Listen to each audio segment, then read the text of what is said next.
Okay, so now let's talk about DNA replication. So this is one important thing that DNA does is maintain an exact copy of itself. Actually, the DNA that's in your heart cell is the same as the DNA that's in your brain cell, is the same as the DNA that's in your skin cells. They all contain all of the genetic information for everything is found in one cell. Um, DNA lives in the nucleus, right? And so it's like the nucleus's job is to keep all that genetic information safe and in one place. Um, the differences between the cells are which portion of the DNA get read. And so we'll talk a little bit about that next lecture.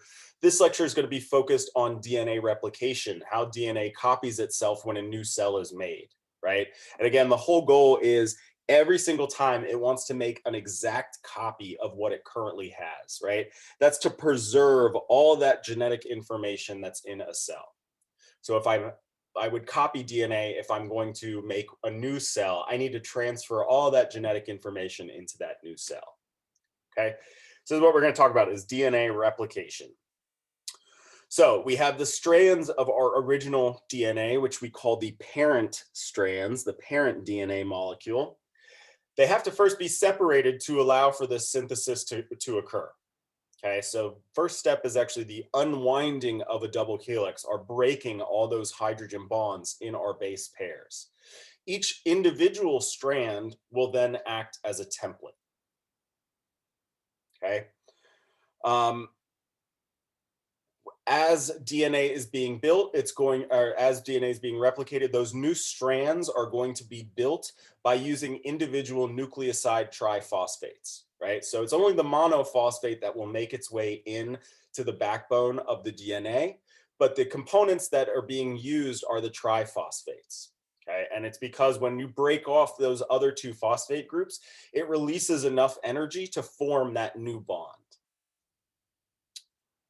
And then, yes, so of course, then those what bond we're forming are those phosphodiester linkages. That's the goal of building a new strand of DNA. So each new strand of DNA, so what we'll have, I'm going to try to draw it. It might be horrible. Let's see how this goes. I have my one strand of DNA. It's got its complementary base pair strand going on. That's going to be split up into two new strands.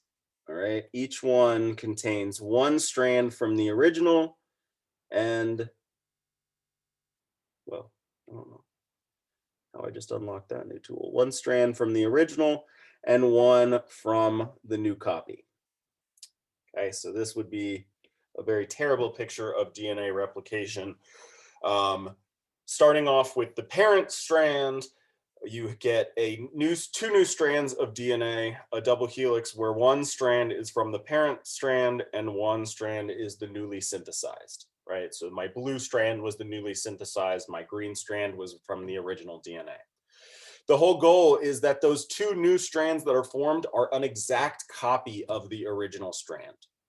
Okay, the two that we are formed are what we would call, so this was the parent, these two new ones we would call the daughters helices. And it's that complementary base pairing that allows for an exact copy, right? So let's just take a small, so here we have our 5' A, T, G, G, C, T, 3'. Actually, sure. My complementary strand would then be ATCCGA, and that would run 3' to 5'. Well, when I go to replicate these, one's going to contain the one strand A, T, G, G, C, T. That's not a 3. The other one's going to contain the other strand, 3, T, A, C, C, G, A. And my new strands are going to be base paired to that, right? So my new strands are going to match. So it's this base pairing T, A, C, C, G, A.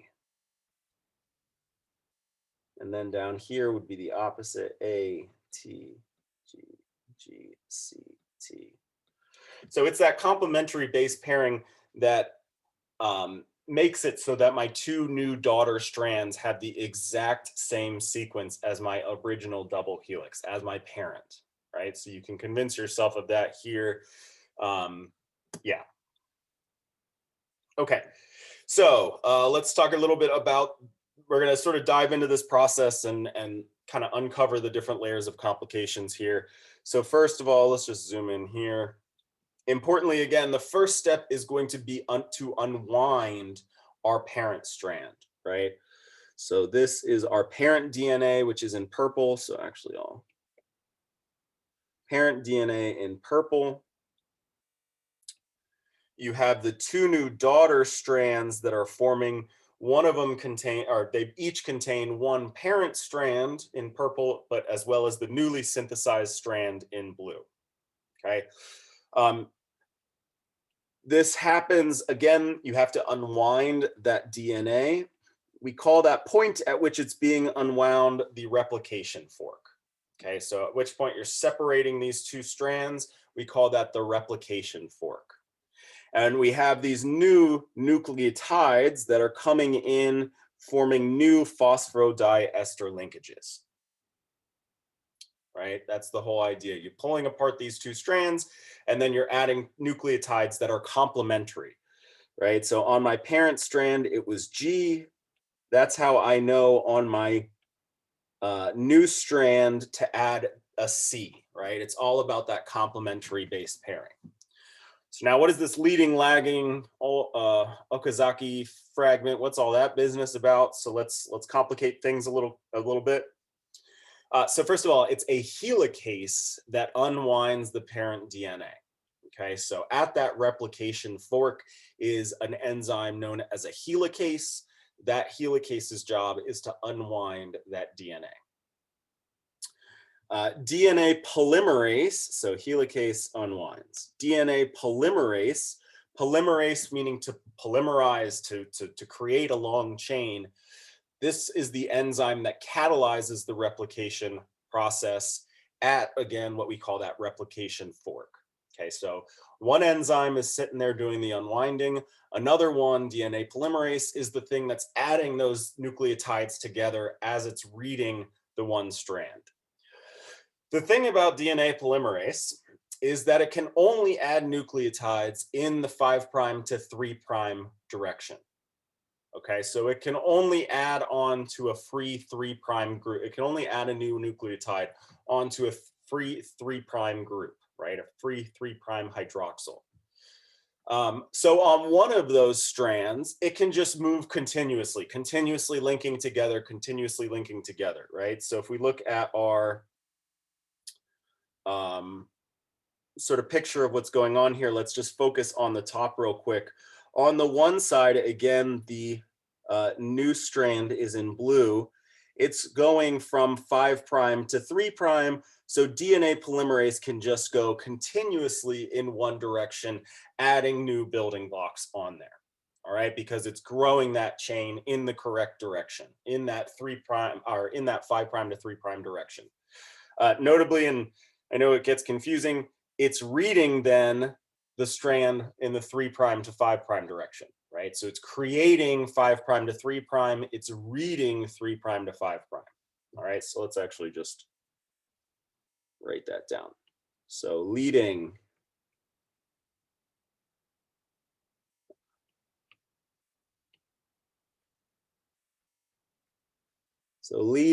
is continuous. It's building in the 5' to 3'.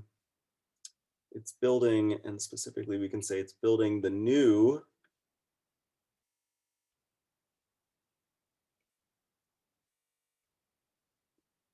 but it's reading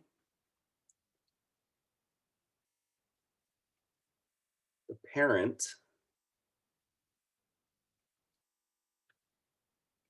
(3' to 5'). All right, that's the leading strand. And again, it's all has to do with the fact that DNA polymerase can only build in one direction. And so on one strand, it's fine. It can just go gangbusters all in one direction. On the other side, though, it has a problem. This is what we call the lagging strand. The lagging strand needs to grow 5' to 3, the lagging strand needs to grow 3' to 5'. But that's not the direction polymerase can build. So it has to have this other kind of system going on. And it does, so what it does is it builds that lagging strand in fragments.